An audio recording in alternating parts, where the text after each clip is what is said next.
You still get into heaven if you lie to a salesperson, fair? Right?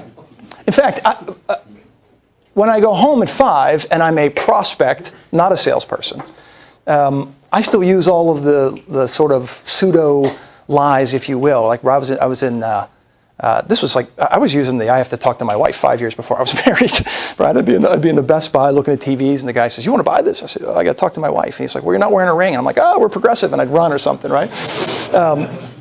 But no other profession are you allowed to do that, fair? But it's okay to look us dead in the eye and say, what? Boy, this looks good. I'm going to go home. I'm going to be right back, right? Even though in their heart of hearts they know what? They're never even coming back, right? You know, let's switch gears for 1 second. Give me some descriptive words that people, when they hear the word salesperson, think about. Easy. Jeez. Con man. Pushy. That's why you be honest. You ever be at a wedding and you're sitting at a table meeting someone for the first time? You say 3 words and they go, "You must be in sales," and it wasn't a compliment, right? Yeah, by the way, all those were from a room full of salespeople. Imagine what the general public is thinking of us, right?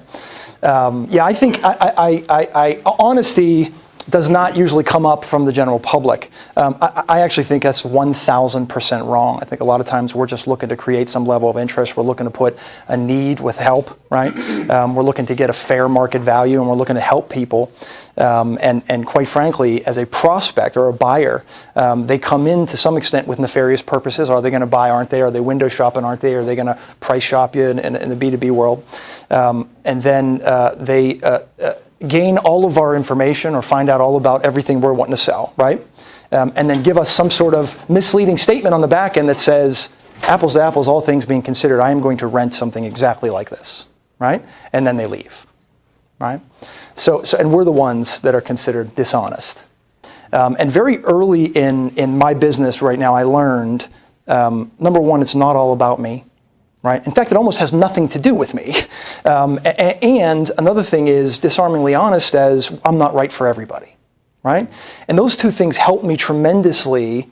Doesn't mean I'm not going to present the value. Doesn't mean I'm not going to, but for a mindset-wise, when I went into that with that sort of confidence, it relaxed me a little bit more. Right? A lot of times we go in with I have to make a sale, or I need the sale, or I want the sale. And if you want it more than the prospect does, that's a huge issue.